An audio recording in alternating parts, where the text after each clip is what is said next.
Salut les amis, aujourd'hui on est le lundi 27 avril et ça y est, j'ai fini ma grosse matinée sur le terrain. Donc je vais pouvoir vous faire une petite vidéo où je vais partager tout ce que j'ai fait, où j'en suis, mes doutes et mes prochains challenges parce que j'en ai un gros qui s'appelle l'irrigation. Allez, je vous prends tout de suite.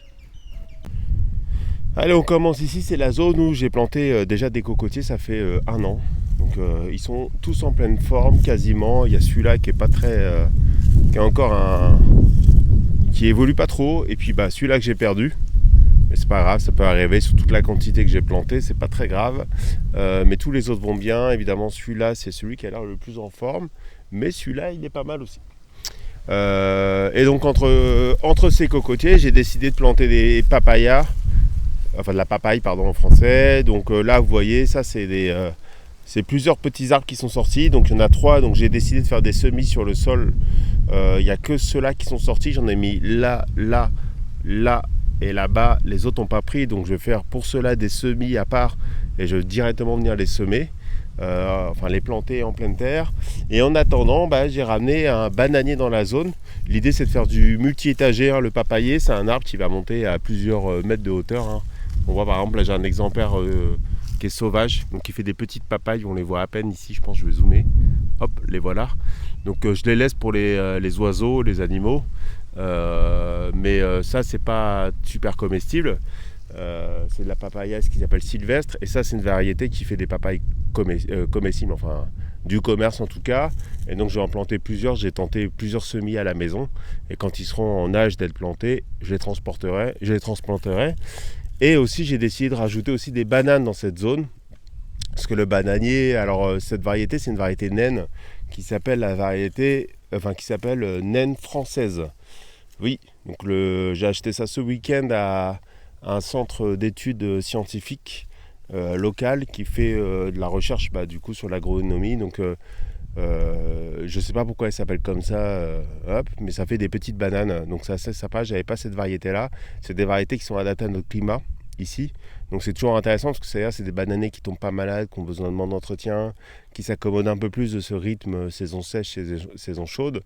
Même si je lui ai mis l'irrigation au pied. Et il a déjà un petit-fils, un fiston petit au pied. Alors pour vous donner un ordre d'idée, ça m'a coûté 2,50 € ce plan-là. C'est moins cher que le kilo de banane. Et à chaque bananier va faire 2 à 3 rejetons. Donc ça va vite grouiller ici de bananier. Et j'ai l'intention de mixer, j'ai plein d'autres variétés. Je vais me faire un petit champ ici, ça va être sympa. L'idée c'est d'avoir différentes hauteurs. Les cocotiers, c'est des cocotiers nains aussi qui vont monter à 2 mètres. Mais j'espère que le papayer qui va monter, qui va prendre un petit peu d'ampleur, va leur faire un peu d'ombre à tous pour qu'ils supportent un petit peu cette chaleur. Aujourd'hui, ils ont annoncé un ressenti à 45 quand même pour vous donner un ordre d'idée. 45, ça commence à chauffer quoi. Donc c'est pour ça que je m'attarde pas trop. Ensuite, je vais vous montrer. Alors tiens, on va passer devant les autres variétés de bananes. Alors ça, c'est des bananes de collection. Ça va coûter un peu plus cher que 2,50 €. Je peux vous dire. Là, c'est une variété qui s'appelle Tigre Variegado en espagnol. Donc on voit les bananes, elles sont pareilles. Donc c'est très joli. Et celui-là, c'est rouge. Alors les bananes, par contre, elles ont une couleur jaune classique de celui-là, je crois. Donc pour l'instant, ça va. Celui-là, il était là-bas, mais je l'ai changé de place parce qu'il n'aimait pas du tout. Et là, il a l'air de reprendre du poil de la bête. Celui-là, il m'avait coûté 15 € à l'époque, mais celui-là, beaucoup plus cher, 80 €. Donc celui-là, j'ai bien hâte qu'il me fasse des rejetons pour que je puisse en planter chez moi. Bon, vous voyez au pied, il y a un romarin qui va très très bien. Le romarin ici, c'est incroyable, ça pousse très très bien. Et il est irrigué tous les jours, donc il a les pieds dans l'eau. Contrairement en France, où on vous déconseille de faire ça. Donc là, qu'est-ce que j'ai fait ? J'ai fait des micro-trous le long du tuyau pour commencer à irriguer un petit peu toute la zone, pour que ça commence à se décomposer, parce que j'aimerais bien pouvoir planter des choses d'ici peut-être 3 mois, 4 mois. On voit ici là. On voit alors comment j'ai fait mes micro-trous. Au début j'y allais à la perceuse avec un forêt, mais ça glissait, c'était chiant. Et là je l'ai fait au tournevis. Et le tournevis c'est nickel, ça passe parfait dedans. Donc j'ai fait des trous tous les 40 cm à peu près.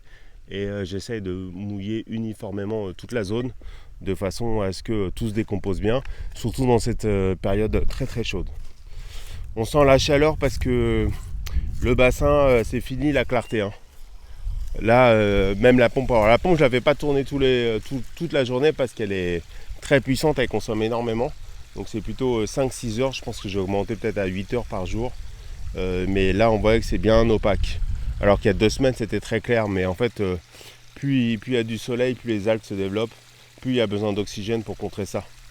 Et bon, après, les nénuphars ont l'air de bien se développer, les roseaux sont superbes. Donc les roseaux, ils sont clairement invasifs. Hein. Les roseaux, je vais devoir les dégager parce que autant les papyrus, ils restent dans leur peau, autant les roseaux font des, comment on appelle ça, des rhizomes qui sortent du pot et vont coloniser tout le reste du bassin. Donc eux, je vais les dégager. C'est pas très grave, c'est pas très compliqué parce qu'avec une cisaille, vous coupez et vous mettez ça au compost et tout va bien. Bon, là, c'est blindé de libellules, d'abeilles en tout genre, c'est super sympa. Des petits poissons dans l'eau. Ça fait bien plaisir. C'est très agréable. Alors, il faut que je fasse très attention parce que je vide mon bassin comme la pompe est très puissante. Si je place mal la sortie, ça fait que l'eau déborde. Enfin, l'eau sort. Et donc, sur 20 minutes, c'est pas très grave. Mais sur 4 heures ou 5 heures tous les jours, pendant plusieurs jours, ça vide le bassin. Là, j'ai mon petit melon qui est toujours là. Alors là, j'ai aucune idée quand je pourrai le récolter. Ouais, l'iPhone, il aime pas là avec la haute température. Il se met en surchauffe au bout de 5 minutes. Surtout qu'il n'y a pas trop d'ombre. Donc là, je disais, ce petit melon là, il faut pas que je le laisse trop mûrir ici parce qu'il va se faire bouffer par les... Ah bah là, il y en avait un autre. Je les vois même pas sortir en fait. Là, il y en a un autre. Alors, il faut que je le mette un petit peu à part parce que si je le mets au contact, là, il y a un arrosage. Et ben, si je le laisse au contact de l'eau, il finit par pourrir. Donc, hop, là, normalement, l'eau l'atteint pas. Donc, il est un peu plus petit. Hein. On voit qu'il est plus jeune. Celui-là, il est assez lourd. Hein. Je dirais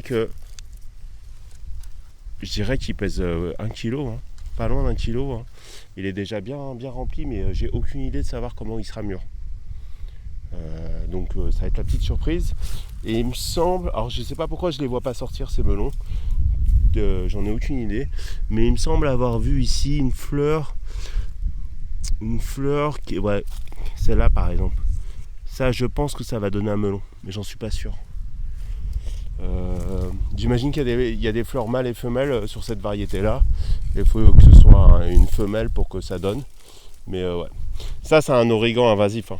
Je coupe, des fois je le mets dans mon compost, je le laisse sécher évidemment, et je le mets sur la terre, et bah il repart celui-là. Là. Donc, mais c'est bien parce que ça fait de la matière organique à couper et à épandre sur son terrain.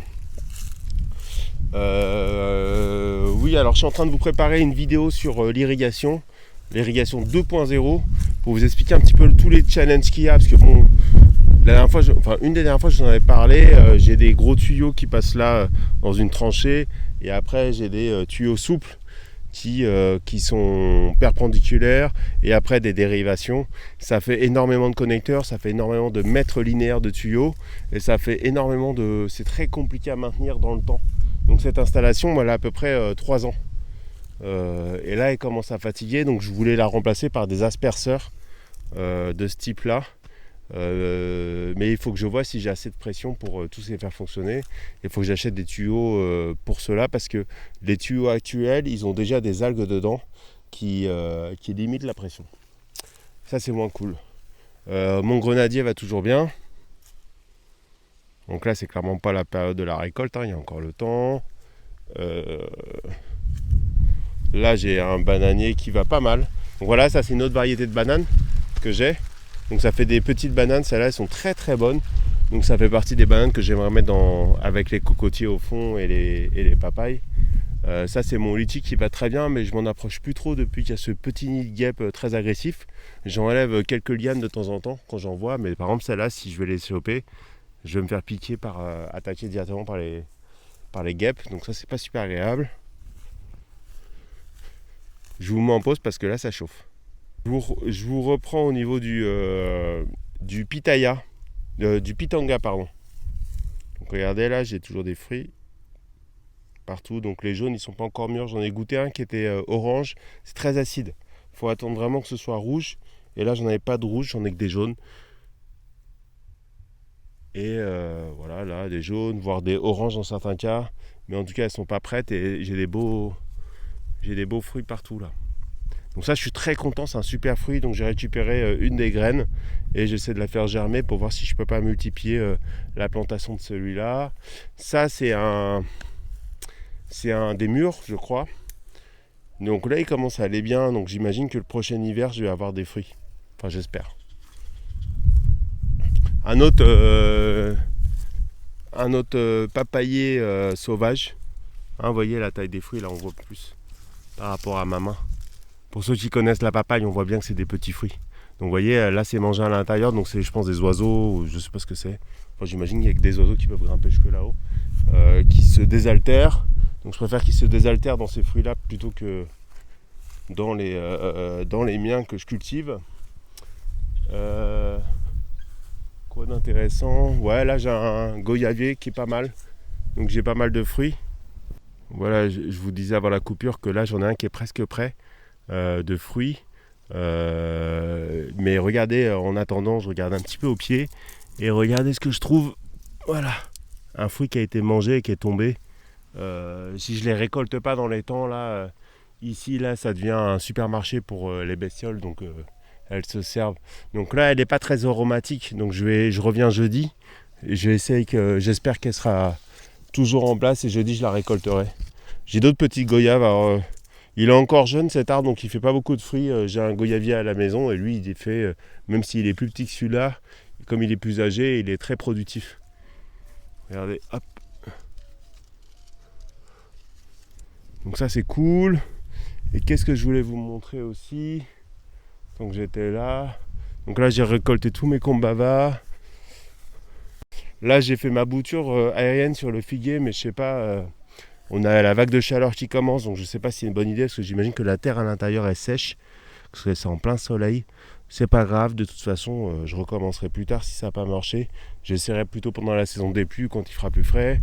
Là, j'ai le carissa qui est ici, qui va bien, donc j'ai des fruits qui commencent à rougir sévèrement. Donc ça, c'est vraiment un fruit qui doit être cueilli à pleine maturité, parce que sinon, il est astringent, un peu comme le kaki. Et puis qu'est-ce que j'ai d'autre en forme? Les combavas, je les ai récoltés. Ça, c'est un avocatier qui va bien. Ah oui, non. Hey. Un des fruitiers les plus extraordinaires pour un Français, un Belge, peut-être un Canadien. J'imagine pas les francophones des îles. Hein, on reconnaît ça, c'est... quand on est français, on ne reconnaît pas, mais ça, c'est des feuilles caractéristiques d'un manguier. Et là, regardez, j'ai mes 2 premières mangues. Je pense que je vais avoir 2 mangues cette année. Donc, c'est un arbre qui a 3 ans. Donc, c'est jeune, 3 ans. En général, c'est 5-6 ans avant de commencer à avoir une vraie production. Et là, 3 ans, alors il avait plein de fleurs. Et il reste que 2 mangues, c'est super bien. Parce que pour une première année, c'est très bien. Il n'y a que 2 arbres qui ont fait des fleurs. Celui-là et un qui est vers l'entrée. Donc, j'espère que l'année prochaine, comme j'ai planté presque une dizaine de manguiers, j'aurai 4-5 arbres avec des fleurs. Donc ils font à peu près tous la même taille, en tout cas de ceux qui ont été plantés il y a 3 ans, donc je suis super content. Parce qu'en plus le manguier, vous saviez, j'en avais parlé lorsque j'ai repris mes vidéos, c'est un des fruits sur lequel mon père me demandait plein de nouvelles. Donc voilà papa, regarde. De là-haut, tu dois voir que j'ai des mangues et peut-être même que tu les surveilles toi-même celles-là, pour m'assurer que je pourrais les récolter. À part ça, voilà. Voilà, donc ma prochaine grosse vidéo, je pense pas la semaine prochaine, je serai pas prêt, mais la prochaine grosse vidéo, ça sera pour parler de ma solution d'irrigation et pourquoi elle est plus adaptée.